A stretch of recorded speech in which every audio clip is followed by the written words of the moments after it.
In 2018, a certain key set that would become one of the most impactful sets in our hobby started its group buy.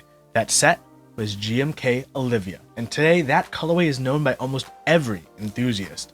It has even been poorly cloned by shady factories around the world. But that same year, a keyboard held a lot of promise and had its own hype began a group buy. That keyboard was the Xeno. It's now 2020. GMK Olivia's second round ++ has shipped and continues to be immensely popular. How about the Xeno? Today, as this video is releasing, it's the 2-year anniversary of the group buy start, and units are still being shipped out. Before we get into this review and video, I have something to say. I purchased this keyboard with my own money. At the time of purchase, I did have a premium sponsorship with Xeno PC, but that did not elicit any extra discounts for this keyboard or any kind of promotion.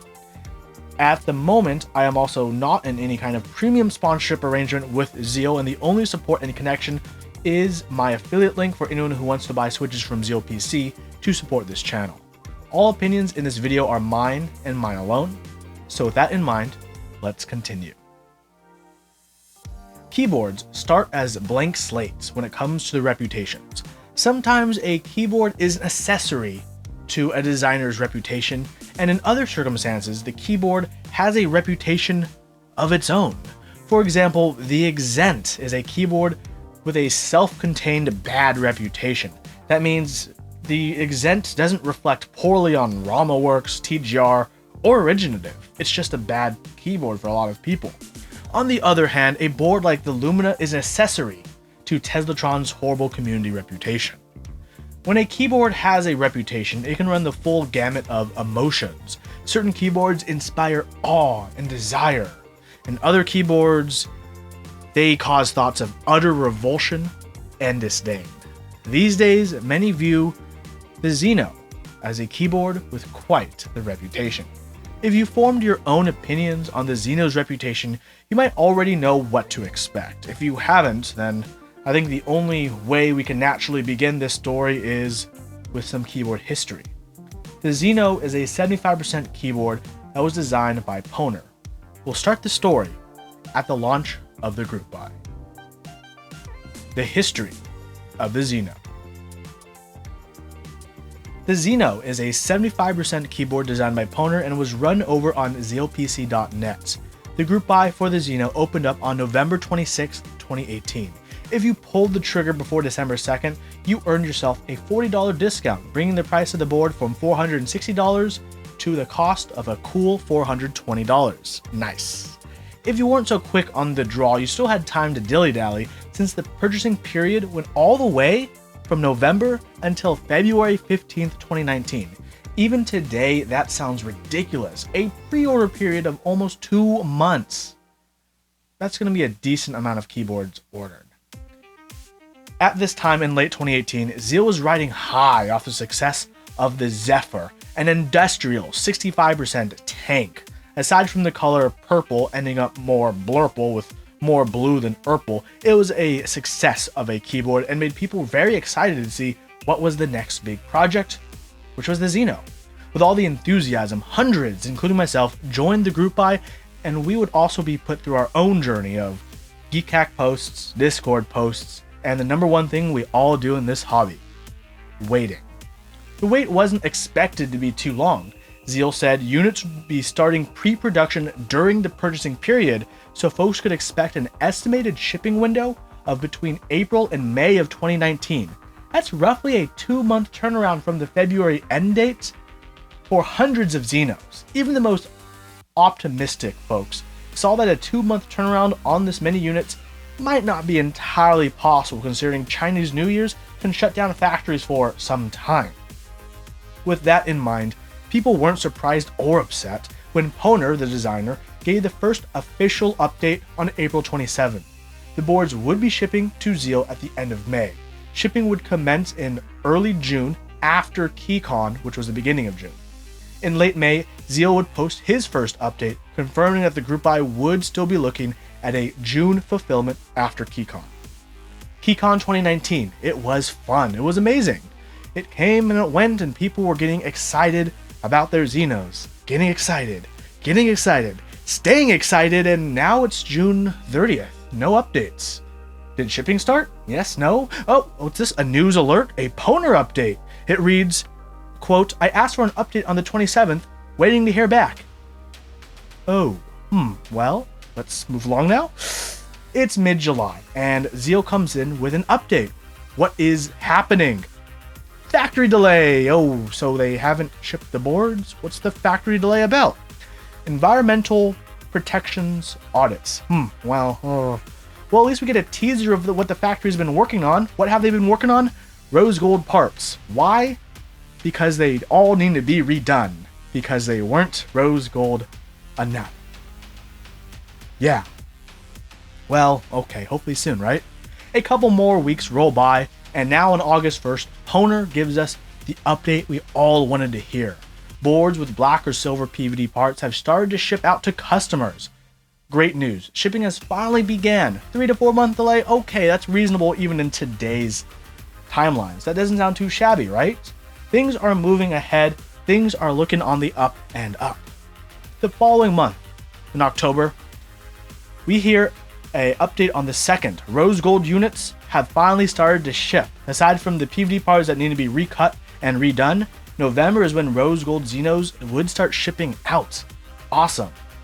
So with shipping starting in August and the updates in mind, how is the overall progress as they go month to month?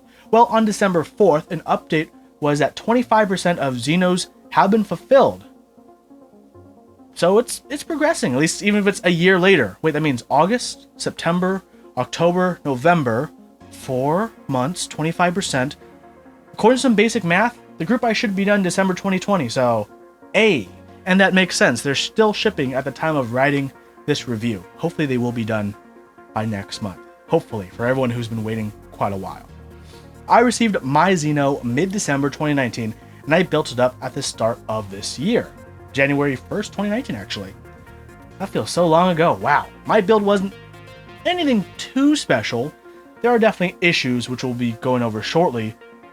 But before we do that, I talked to Poner, and Poner contributed some comments to the timeline I just provided. So let's fill in those details. The wait wasn't expected to be too long. Zeal said units would be starting pre-production during the purchasing period, so folks could expect an estimated shipping window of between April and May of 2019. The goal at the start of the group buy was to have production started before the group ended. Early production never started as planned. Group buy fulfillment date should have been adjusted but never was for whatever reason. It was clear from the start that the April-May timeline was just not going to happen. Quote, I asked for an update on the 27th, waiting to hear back. I offered multiple times to handle all the updates but never got the info to pass along. Rose gold parts. Why? Because they all need to be redone. Because they weren't rose gold enough. I was completely in the dark on what was going on with the rose gold PVD. I had asked for samples for 4 to 5 months before being linked the video saying they all had to be redone. Poner gives us the update we all wanted to hear. Boards with black or silver PVD parts have started to ship out to customers. This is also around the same time my communication with Zeal had ended. I had not spoke to him since early August 2019. I received my Xeno mid-December 2019, and I built it up at the start of this year. January 1st, 2019, actually. My disappointment was immeasurable and my day was ruined. Thank you, Poner, for those comments and context. Now it's time to look at my keyboard. The Xeno is a 75% keyboard designed by Poner and sold by Zeal PC. With all the delays and factory issues aside, how did the actual shipped boards turn out?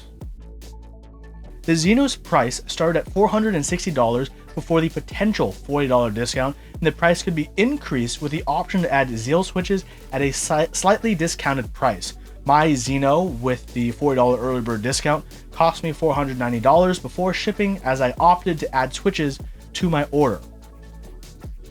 What were the different options for those who wanted to purchase a Xeno? Well, for your purchase, you'd receive an aluminum keyboard, a black and copper PCB designed by Wilba, a 1.5mm PVD brass plate in either full or half plate variants, a brass weight, Xeno stabilizers, and rubber feet. The case colors available were black, silver, and purple, and the brass options were rose gold, silver, and black PVD. Like I mentioned, you could add Xeno switches at a slightly discounted price to your purchase, and I think that was a pretty popular option as many Xenos are built with Xeno switches. Earlier I went over the rocky and still ongoing history of the Xeno, but is the keyboard's quality as rocky and shaky as the history preceding it? Just like the history, it'll come down to what you think about the details. Starting with the layout. A 75% with an acceptable 75% layout. That means spaced out F row on top, a small blocker giving physical distance to the arrow keys. And I've heard arrow blockers on 65% and 75% can be described to look like a snaggletooth. Some like it, some don't, but I think it works well in the context of the Xeno.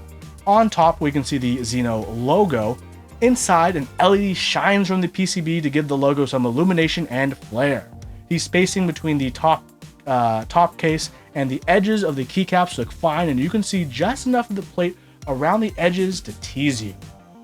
Around the sides of the case, we have simple, yet nice looking sides, but watch out, every rose has its thorns. See, these sides here, they're what you'd hold when you pick up the keyboard, but those edges, they feel rough and they feel a bit sharp.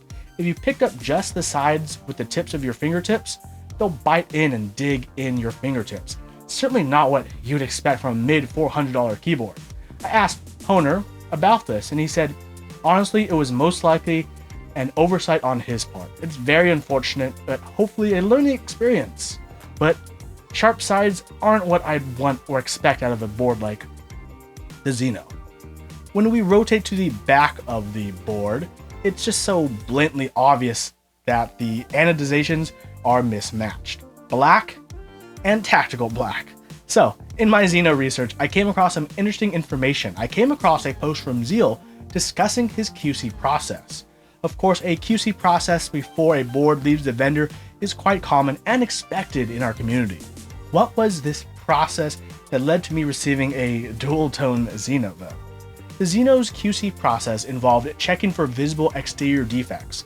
These would include scratches, scuffs, or irremovable marks that are visible only once the keyboard is built. We can have a discussion about if that's enough, and we will, when we go into the insides of the Xeno, but with like many other keyboards, the Xeno was inspected to make sure there are no visible defects once the keyboard was built up. So what happens, for example, if there is a visible defect on the outside?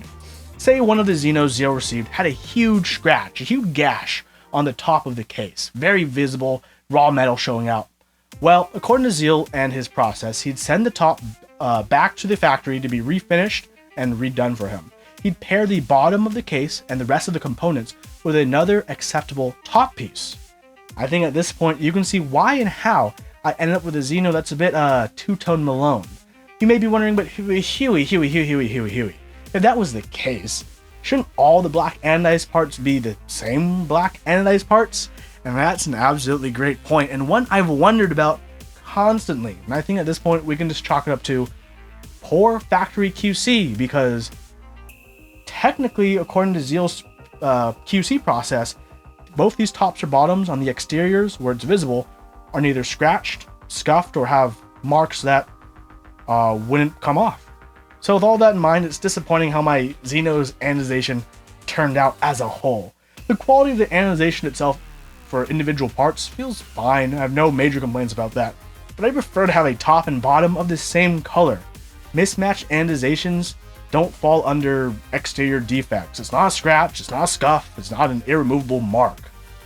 But it sure does put a damper on how much I paid for my Xeno. Oh, I mean, yeah, there's a USB-C port in the center via a daughter board. More on that later, but man, that two-tone. Let's take a dive from the top to get into the belly of the beast. Taking off my GMK Modern Dolce keycaps, I have Roselios underneath that I spring swapped for 63.5 gram Sprint springs and lubed with Switchmod's 205 grade 0 on the bottom housing and stems. They feel fine, and mine are extremely smooth and very nicely lubed. The Xeno kit does include Zeal stabilizers, which I use. They're fine, they're great. If you asked me at the beginning of the year how I felt about these switches, I'd say that they're smooth and pleasant and relaxing to type on with their silencing pads. Today, if you ask me the same question, I'd say the switches are still smooth, still pretty nice, but they're the epitome of function without form. Their smoothness is great. They feel fine to type on. The spring weight is great, but they don't have character. Nothing about these switches really move me. It's like vanilla ice cream that's not actually that good. It's just too plain and lacking. Maybe that's in for you, but for me, I like some flavor to my desserts. My Xeno has the 1.5mm brass half plate finished in the rose gold PVD. The same rose gold that had to be redone as it wasn't rose gold enough, and personally, I still don't think it's rose enough. But that's more of a personal opinion, I suppose. The plate is top mounted, and in order to examine that a bit closer, let's take apart the case. Taking apart a case is a simple affair. 4 long screws, 4 short screws hold the whole construction together. Flipping over the top portion, we can see that screws on the top mount the half plate and the PCB to the top. The PCB is the WT75A by Wilba, and you know you're in good hands when you see his logo on a PCB. I mean, when you see that logo, you probably don't even need to test the PCB, but honestly, you should always test your PCBs. So, something pretty cool that I wish more PCBs did that had 4-pin LEDs would be having the LED inset like we have here with this PCB for the logo. Does it make a difference? Probably not. Is it cool? Yes, the LED that shines through the logo. And even though it's an RGB LED, you can't have it cycle through colors for the top logo, and I have confirmed this with Wilba and the VIA team, which kind of makes it a little boring. It's only one color, but hey, it's VIA compatible. Back in 2018, that was a dream to have something as easy as VIA to configure things, but it's very nice to have. I mean, back in that day, QMK was much more hostile to people like me, people who can't code. But hey, let's take the plate and PCB from the top, get a closer look at the expectations for quality and what they are. Ooh, all these hook marks, screw marks, machining marks, are they acceptable? According to the QC standards Zeal laid out, they're completely acceptable since they're not visible once the board is built. That's very true. Personally, if I'm spending the kind of money I spent on a board like the Xeno, I do have a bit higher expectation for quality, even internal quality. As someone who builds keyboards, I pay attention to these things, and I think all these things get overlooked sometimes. For a keyboard that was marketed as a premium keyboard for a premium vendor, it feels like a shortcut was taken, and it just doesn't leave a good taste in my mouth. Moving to the interior bottom of the case, we have the daughter board, a channel for the JST connector, and the weight. There are 6 alignment tabs that help the top and bottom pieces stay aligned.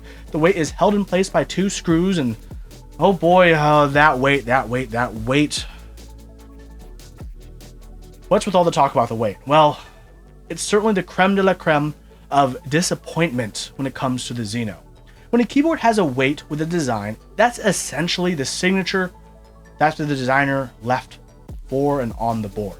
Unless it's a blank weight or there's a mark elsewhere from the creator on the board, it's very common to see a designer's logo and keyboard name on the weights. And this isn't something that you want to mess up, as it's a representation of the designer and the keyboard, and the Xeno's weight is scuffed. It is. I can't believe this is something that counts as passing QC. When you see outwardly visible machining marks like this, it's just an absolute shame. It's like they went straight from cutting to coating without any kind of sandblasting or anything to remove those machining marks. It's almost as the factory is saying, we don't care about toner. And that's an absolute yikes from me. Before we get to my thoughts about using the Xeno for the last year, as well as my concluding thoughts on the keyboard itself, I spent some time to talk with Poner and Wilba, the keyboard and PCB designers respectively. I asked them some questions about their thoughts on the Xeno. What are your overall thoughts on the final product? I have not received my production Xeno, but someone local to me has a blurred one, so I have seen one in person. On that one, the finish was good, the anodizing match between both parts was also good. Typing feel and sound were good, just like many other top-mounted plate keyboards. However, I am a bit disappointed with the finish on others that I've seen in photos. Mismatched black anodizing makes no sense to me. As Wilva stated, I have also not received my production boards. I did receive a prototype early on that was pretty good besides one or two small issues common with prototypes. For full transparency, this prototype was sent to me with the HL return labels. The only reason I even have one is because I did not send it back. As for the final delivered units, most of what I have seen have been disappointing to say the least. I honestly wanted to quit the hobby. I know for a fact that if Zeal had received the board in the condition some of them were sent out, he would not be happy. I cannot understand how a large portion of them passed QC. What was your communication like during the group buy process between each other and Zeal? Owner and I were in contact with Zeal, but we did not have direct contact with the manufacturer of the case parts. We had little control over what was happening. I recall we asked for production samples of the rose gold PVD before the group buy, and this was not done. Wilva and I were in regular contact during and for a handful of months after. Delay after delay started, and after weeks of no reply to private messages, all communication eventually came to an end. What was the most disappointing aspect of the group buy and of the keyboard? Not being consulted or more involved in the decisions regarding manufacturing and QC. I believed this would be made with the same manufacturer as Zephyr, with the same level of quality. At this point, I am not even sure that it was made at the same manufacturer.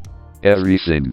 Overall, how it has been handled, all of the QC issues, not being consulted with more, limited decisions on color choices and plate materials. Pretty much everything at this point. What lesson did you learn from the whole ordeal? Choose who you work with very carefully, as past performance is no guarantee of future results. Exactly what Wilva said. Biggest regret about the whole ordeal? I regret how this affected Poner's reputation and enjoyment of the hobby, as it was my suggestion that he use Zeal PC as the vendor for Xeno. Even though a lot of the situation is out of my control, I regret letting it get to me so much that seeing so many people disappointed in something I spent a lot of time on is truly one of the worst feelings. If you could do the Xeno all over again, what would be different? Work with a different manufacturer and vendor. At this point, I feel too awful to even want to think about that. Would you recommend the Xeno keyboard to anyone if they're able to procure one at a reasonable price? Yes, if it has a good finish. No. And a final comment from Poner, the designer of the Xeno. I just want to thank everyone who has continued to support my projects despite this GV, and also apologize to those that either may still be waiting or have already received the board in less than ideal condition. I wish there was more that I could do to help remedy the situation. So I've had my Xeno for almost a year, and I've used it regularly, having it in my regular rotation. As a 75% keyboard, it's fine. I'd probably use it over my Singa the majority of the time earlier in the year, but my Singa has been appealing me more and more as I've been getting more bored of these Rosilio switches. I've reached the point in this keyboard's life where it needs a rebuild in order to re-inject any kind of life into this keyboard. It's on life support at this point in terms of my favorability. The typing feel is fine. My Xeno is built competently, and it still feels like it's lacking character. Sure, it has the half plate, but the brass half plate is a bit too stiff, and on that stiff side, it's hard to take advantage of any extra flex you might have. I do think the sound profile is better with a half plate instead of a full plate in this scenario, and I think the typing feel, despite, the brass being really, tough and hard to flex, I think the typing feel still has potential, and that's going to be the saving grace of this keyboard. Throughout my use of the Xeno, the layout has been fine, no issues with it whatsoever.